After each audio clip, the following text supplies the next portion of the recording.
할렐루야, 좋은 아침입니다. 오늘도 말씀으로 하루를 시작합니다. 슬기로운 아침 시간 나훔 2장 말씀입니다. 우리가 역사를 통하여서 배울 수 있는 것은 많지만 그 중에 중요한 것 한 가지는 나라든 개인이든 흥망성쇠가 있다는 것입니다. 흥망성쇠예요. 흥할 때와 성할 때의 이유를 통하여서 좋은 모델링을 삼고 개인의 성장 동력으로 삼을 수 있을 것입니다. 반대로 망할 때와 쇠할 때의 모습을 보면서 반성하고 교훈을 삼아 우리가 삶에 적용한다면 조금 더 건강하고 안전하게 개인의 삶과 공동체를 이끌어갈 수 있을 것이에요. 여러분, 그러기에 역사의 사실들을 잘 바라보며 우리가 교훈 삼고 개인과 공동체를 위하여서 적용할 수 있는 넓은 지혜가 있으면 좋겠습니다. 오늘 우리가 읽고 있는 본문 속에서도 니느웨로 대표되고 있는 아수르의 패망과 멸망의 이유를 볼 수 있어요. 사실 한 나라가 패망하는 것은 썩 기분 좋은 일 아닙니다. 하지만 그럼에도 오늘 이 말씀 가운데 패망과 멸망의 이유를 살펴보면서 우리가 반성을 같이 해보고 또한 교훈 삼아 조금 더 주님의 뜻에 맞게 성장할 수 있는 귀한 동력과 발판으로 삼길 소망합니다. 아멘. 하나님은 나훔을 통하여서 아수르의 심판을 이야기하시는데요. 심판의 이유가 분명히 있음을 말씀하셨습니다. 여러분, 아수르가 어떤 나라입니까? 그냥 아수르가 평범한 나라 아니에요. 그저 그런 나라 아닙니다. 대제국이었습니다. 티그리스 강과 유브라스 강을 끼고 있어서 그 가운데 세워진 나라가 아수르였고 메소포타미아 문명의 핵심 국가였어요. 그들은 어려운 자연 환경을 극복한 용맹한 사람들이었죠. 하지만 안타깝게도 여러 가지 문제로 아수르 제국은 오래가지 못했습니다. 역사가들은 이 아시리아의 멸망을 다양한 시각으로 분석을 하며 후대에게 교훈을 남겼는데, 물론 역사가들이 내린 평가도 중요합니다. 그러나 우리는요, 그 역사가들의 교훈보다 하나님의 시선과 시각이 더 중요하죠. 왜냐하면 하나님은요, 보이지 않는 것도 보시는 분이시기 때문에 우리가 놓친 것들을 다 아시는 분이세요. 근데 말씀에서 우리가 눈으로 확인할 수 없는 놓친 것들을 우리는 확인하면서 하나님이 우리를 조금 더 이끌어 가시려고 오늘 말씀을 통하여서 허락하신 것입니다. 그러기에 하나님의 시선이 더 중요한 것이에요. 겉으로 드러나지 않는 것들 또한 다 말씀하시니까는요. 오늘 말씀을 보니까는요, 하나님이 이 아수르를 심판하신 이유를 말씀하십니다. 첫 번째 이유예요. 12절입니다. 수사자가 새끼에게 먹이를 넉넉히 먹이려고 숱하게 죽이더니 암컷에게도 많이 먹이려고 먹이를 많이도 죽이더니 사냥하여 온 것으로 바위굴을 가득 채우고 잡아온 먹이로 하자굴을 가득 채우더니. 아멘. 12절 말씀에서 사냥하여 온 것으로 바위굴을 가득 채웠다라고, 잡아온 먹이로 하자굴을 가득 채웠다라고 말하고 있습니다. 아수르, 즉 아시리아는 거대한 제국이었기 때문에 힘도 가졌고 엄청난 무기와 용맹스러운 군대를 가졌습니다. 그러다 보니 자연스럽게 많은 것들을 사냥하여 자신의 동굴을 채웠던 동물과 같이 주변 나라들을 심하게 괴롭히고 압제했다라고 말하고 있어요.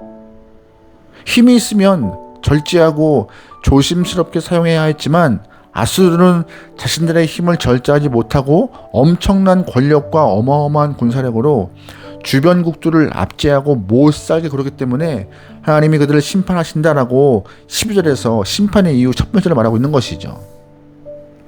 사실 이러한 상황에서 아수르의 입장은 억울하다라고 말할 수 있을 것입니다.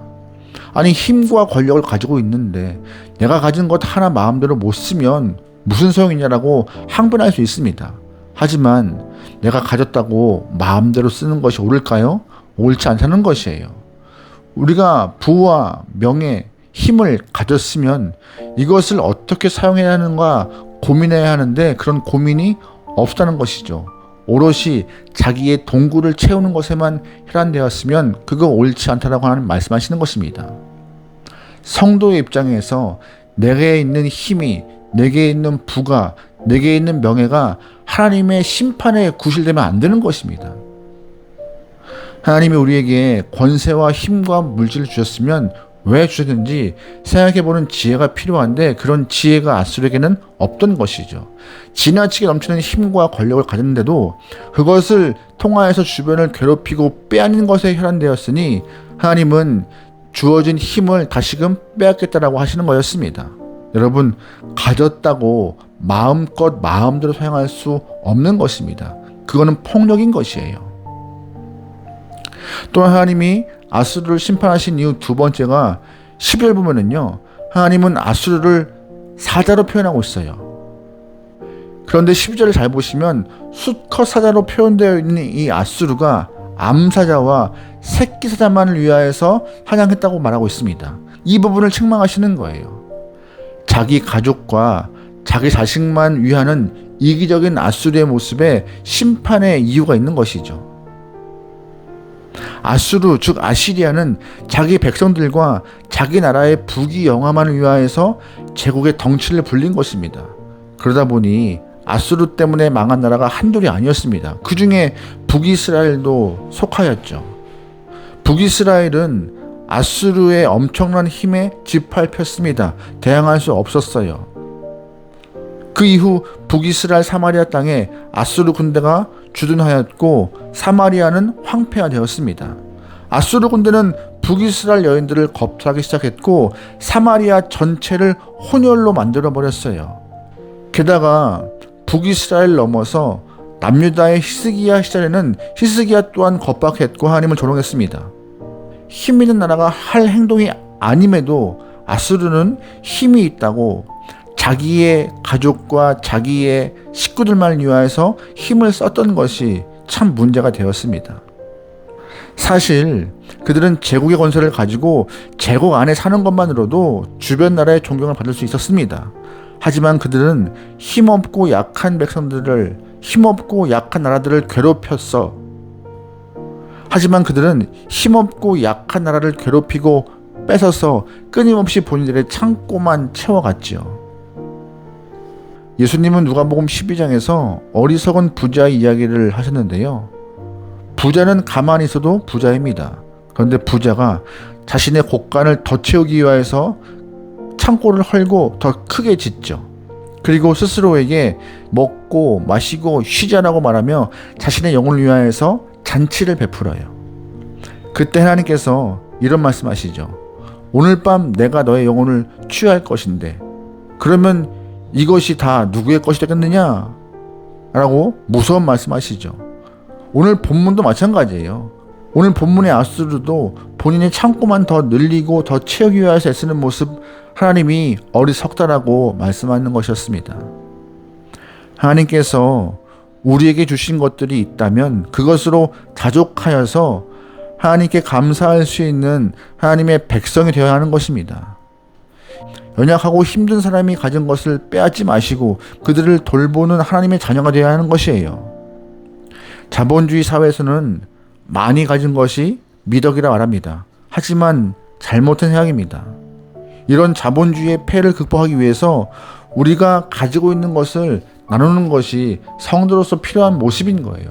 그런데 오늘 본문의 아수르는 가진 것을 나누기보다 가진 것을 더하여서 가진 것을 더 갖기 위해서 더 큰 창고를 만드는 듯한 모습을 보였다는 것입니다.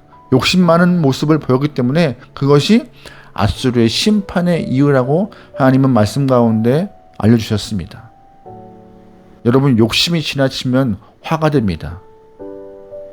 그러기에 열심히 노력해도 삶이 나아지지 않은 사람들에게 도움을 베풀 수 있는 넉넉한 하나님의 영혼 되면 좋겠습니다. 하나님이 주시는 것은 나를 넘어서 주변을 위하여서 쓰라고 하나님의 마음을 전달하라고 주신 것들이에요.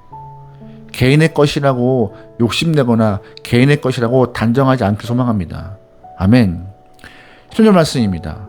내가 너를 치겠다. 나 만군의 주의 말이다. 네 병거를 부살라서 연기와 함께 사라지게 하겠다. 너의 새끼사자들은 칼을 맞고 죽을 것이다. 이 세상에 내 먹이를 남겨놓지 않겠다. 네가 보낸 전령의 전갈이 다시는 들리지 않을 것이다. 아멘. 결정적으로 하나님이 하시는 말씀은 뭐예요? 하나님이 너를 치겠다 말씀하십니다. 나훔 선지자가 예언하기 약 1세기 전에 요나가 예언을 했고 그 예언을 들었어요. 요나의 이야기를 들을 때는 겸손했습니다. 잘못을 뉘우치고 회개하고 하나님과 한편 되었어요. 요나의 이야기를 들을 때는 지체하지 않고 주님 곁으로 돌아갔습니다. 하지만 나훔 선지자 때 아수르는 선지자 예언을 들어도 돌아오지 않았어요. 다시 말해 하나님과 영원한 대적이 되겠다라고 결심한 것이죠. 그래서 돌아오지 않는 그들을 향하여서 심판하겠다 하나님은 말씀하신 것이었습니다. 치겠다라고 결정적으로 하나님이 선포하신 것이죠. 여러분, 성경을 보면은요, 하나님과 대적이 되어서 당한 사람들이 한둘이 아닙니다. 그 중에 대표적인 사람이 출애굽할 당시 이스라엘을 막았던 애굽의 왕 바로입니다. 하나님께 대적한 바로는 10가지의 재앙을 고스란히 다 당했습니다. 그뿐인가요? 홍해가 갈라질 때 바로의 군대는 홍해에 수장되었죠. 하나님을 대적하면 이런 재앙들을 당할 수밖에 없다는 것을 성경 안에서 교훈을 얻어야 하는데 그런 교훈을 얻지 못한 것이죠. 아예 무시한 것이죠. 그래서 하나님은 하나님의 마음을 무시한 그들에게 심판하겠다, 치겠다 말씀하신 것입니다. 우리는 하나님의 대적이 되는 어리석은 인생 되지 말아야 할 것입니다. 오늘 우리의 삶과 현장과 서 있는 자리를 살펴보시면서 나는 하나님과 동행하고 있는가? 혹시 내가 하나님과 대적하는 곳에 서 있지 않은가? 이런 상황들을 좀 확인하면서 나도 모르는 사이에 하나님을 대적하는 자리에 서 있다면 즉시 돌이켜서 회개하고 주님과 같은 길을 가는 지혜로운 영혼 되면 좋겠습니다. 오늘 본문 속에 니느웨의 멸망, 아수르의 멸망을 보면서 우리가 가야 할 길을 깨닫고 믿음의 길을 걸어가 승리할 수 있는 하나님의 귀한 영혼 되면 좋겠습니다. 하나님이 우리에게 말씀 주신 것은 우리의 길을 바로 가라는 것입니다. 우리에게 이 니느웨와 아수르 멸망 이야기를 통하여서 너희가 서야 할 길이 어디인가 말씀하고 계십니다. 주의 말씀을 잘 마음에 새겨서 주와 동행할 수 있는 귀한 영혼 되기를 주의로 축원합니다. 아멘. 기도하겠습니다. 사랑의 하나님, 하나님과 동행할 수 있는 거룩한 영혼 되게 인도하소서. 손에 주어진 것을 나의 무기인 양 함부로 사용하지 않고 손에 갖고 있는 것을 어떻게 주의 영광을 위해 사용할 것인가 또 묻고 또 고민하면서 모든 삶이 하나님의 영광을 위하여서 살아갈 수 있는 귀한 성도에게 인도하여 주시옵소서. 모든 걸 맡기오며 예수님의 이름으로 기도합니다. 아멘.